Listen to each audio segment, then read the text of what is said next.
जी, तो आज हम आपको एक ऐसी यूनिक सी चीज़ बता रहे हैं कि जिसकी तासीर बहुत ठंडी है। इस तरह की गर्मी में बहुत अच्छी और फ़ायदेमंद चीज़ भी है।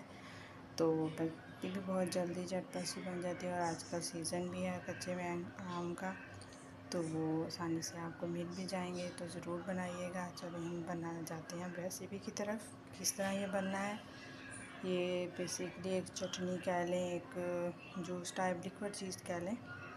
ये खाने के साथ आप अगर चम्मच से भी खाएं तो, या वैसे हम इसको खाएं तो बहुत अच्छा लगता है। अस्सलाम वालेकुम। आज हम बना रहे हैं कच्चे आम का एक चटनी टाइप कह लें या जूस कह लें इसको, जो खाने के साथ इस्तेमाल होता है।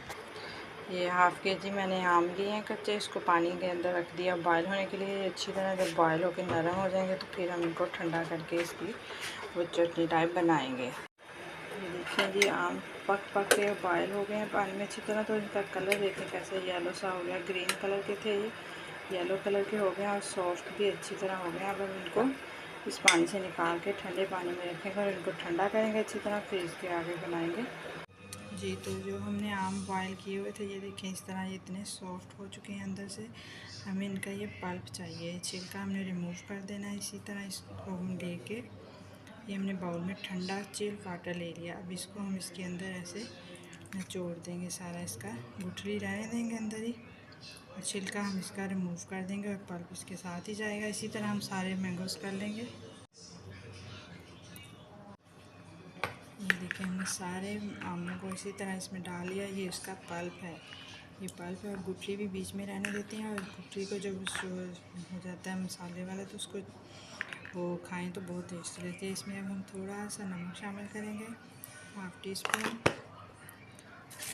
गरम मसाला जाएगा इसमें, हाफ़ टी स्पून ही गरम मसाला पिसा हो जाएगा।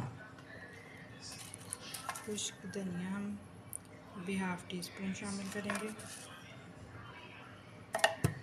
और मेन जो इंग्रेडिएंट्स इसमें जाएगा वो जाएगी शक्कर।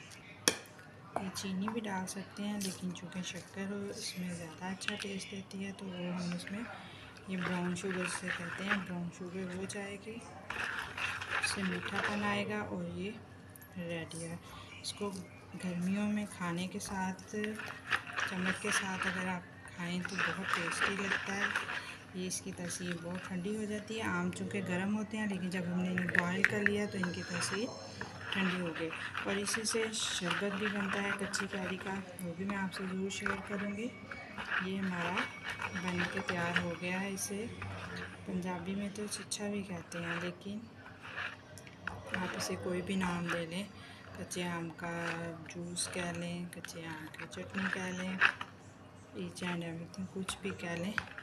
तो ये रेडी है। और ठंडा पानी, बिल्कुल ठंडा यख पानी जिसमें मैंने इसको किया, और ठंडे में इसका मज़ा आता है।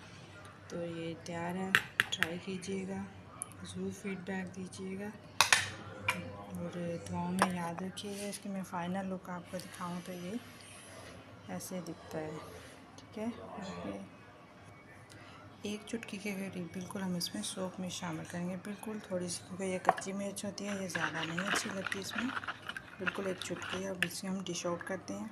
तो ये है इसकी फ़ाइनल लुक। अगर आप इसको खाने के साथ ना भी खाएं, वैसे ही आप इसे एक शरबत समझ के पी लें, क्योंकि ये लिक्विड होता है, तो बहुत अच्छा लगता है, ठंडा ठंडा और खट्टा मीठा सा, बहुत अच्छा इसका टेस्ट आता है। ज़रूर ट्राई कीजिए, दुआओं में याद रखिएगा, फीडबैक दीजिएगा। ओके जी, अल्लाह हाफिज़। जी, तो ये फ़ाइनल लुक है हमारी रेसिपी की। इसको हम आम पन्ना कह लें, या फिर आप इसको कोई भी नाम दे सकते हैं। ये बेसिकली कच्ची कैरी से बनता है, उसको बॉयल करके बनाया। बहुत कम लोग इस बारे में जानते होंगे, इस रेसिपी के बारे में, तो इसीलिए ट्राई ज़रूर कीजिएगा और फीडबैक दीजिएगा। गर्मी के हवाले से, जिस तरह आजकल गर्मी पड़ रही है, उस हवाले से बहुत अच्छी चीज़ है, तो ज़रूर ट्राई कीजिएगा। ओके जी, अल्लाह हाफिज़।